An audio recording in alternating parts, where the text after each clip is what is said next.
चलिए खबरों को तफसील से जानेंगे। जमीयतुल उलमा हिंद ने मारूफ वकील राजीव धवन को अयोध्या केस से हटा दिया है।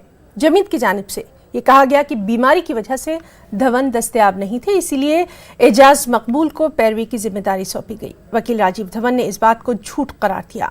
राजीव धवन का कहना है कि नजरसानी की अर्जी पर वो काम कर रहे थे। राजीव धवन का ये भी कहना है कि कोई अगर उनकी खिदमात लेना नहीं चाहता है तो ये उसका हक है।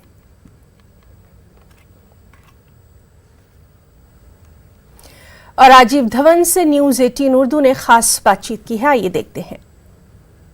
मंदिर बाबरी मस्जिद विवाद में मुस्लिम पक्ष के लीडिंग वकील राजीव धवन को जमीयत उलमा हिंद ने केस से अलग कर दिया है। धवन साहब हमारे साथ मौजूद हैं।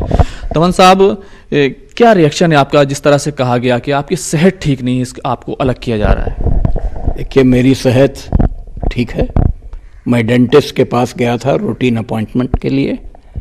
10:14 में मेरे क्लार्क को उन्होंने फ़ोन किया और एजाज मकबूल ने हमको कहा कि अब मैं इसमें शामिल नहीं हो सकता हूँ।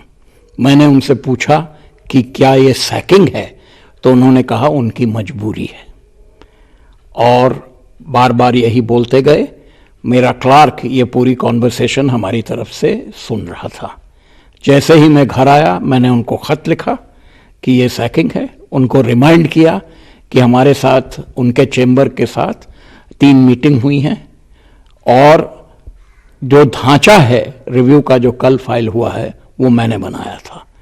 कल मैंने पूरा दिन रिव्यू के लिए छोड़ा था और उनकी टीम भी बाद में आई, पर उसके पहले मैं सैक हो गया था। अब 2 नई बातें इसमें आ गई हैं। मिस्टर मकबूल कहते हैं कि सैकिंग नहीं हुई, सैकिंग की है। अगर इसका कॉन्वर्सेशन में उनको कोई तकलीफ है तो हमारी चिट्ठी काहे नहीं देख लेते? उसमें तो लिखा है कि सैकिंग है, उसका जवाब तो मेरे पास नहीं आया। तो ये कहना उनका कि सैकिंग नहीं थी, ये सत्य का जो पालन नहीं किया वो तो अलग है, तो बिल्कुल झूठ है।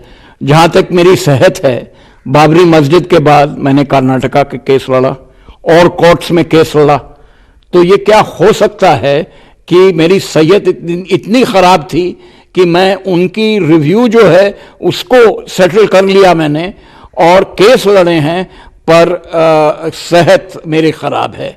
ये सब झूठ है। किस तरह का इन्वॉल्वमेंट अब तक जो है रिव्यू पिटीशन को लेकर के, क्योंकि मुस्लिम पक्ष के जो सारे वकील थे वो मुझे जिस तरह से मालूम है सब लोग एक साथ मिलकर मीटिंग करते थे, तो आखिरी मीटिंग कब हुई थी? किस तरह का इन्वॉल्वमेंट आपका लगातार रहा था? ये केस का रिकॉर्ड इतना बड़ा था कि इसमें टीम वर्क की ज़रूरत होती थी, तो पूरी टीम आती थी। मेन टीम एजाज मकबूल के चैम्बर की थी और जो उनके चैम्बर के लोग थे बहुत अच्छे थे।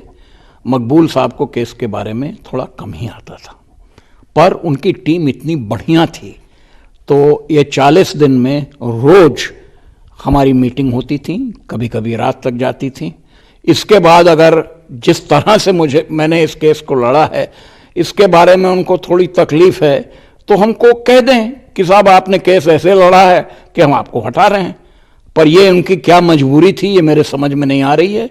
मकबूल साहब ने इसके बारे में पहले भी ये सिलसिला उठाया था कि जमीयत और की नहीं बनती है दूसरों के साथ और मैं किसके साथ अपेयर हूँगा।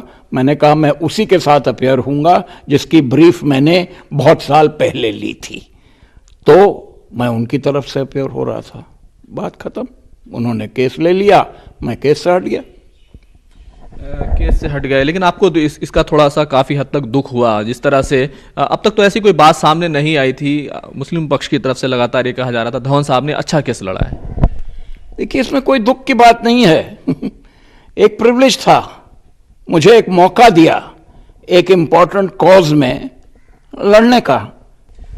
आपने जिस तरह से एजाज मकबूल साहब को ख़त लिखा उसमें कहा कि कॉज जो है ज़्यादा बड़ा है हमसे, किस तरह से बड़ा है ये? कि जहाँ तक बाबरी का कॉज है वो सेक्युलरिज्म के बारे में है, धर्मनिरपेक्षता के बारे में है, वो एक माइनॉरिटी ओप्रेशन के बारे में है, एक मेजॉरिटी जो प्रेजेंस आ गई है इस देश में उसके बारे में है, वो कॉज है। मकबूल साहब आएंगे जाएंगे, मैं आऊँगा जाऊँगा, केसेस होंगे नहीं होंगे, ये पथ हैं, रास्ते में पथ हैं। जो भी उस समय होगा वो कामयाबी से लड़ेगा।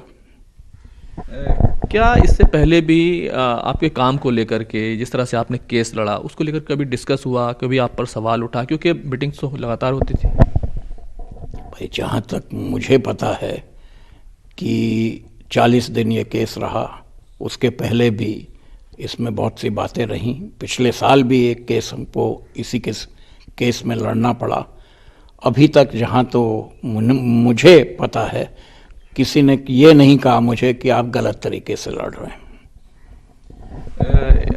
अब क्योंकि जमीयत से तो आप अलग हो गए, आपने उसको एक्सेप्ट भी कर लिया, लेकिन अभी बहुत सारे फरीक ऐसे भी हैं, पार्टी हैं जो चाहते हैं शायद कि आप लड़ें। क्या आप उनके साथ रहेंगे या इस केस से आप बिल्कुल अलग रहेंगे?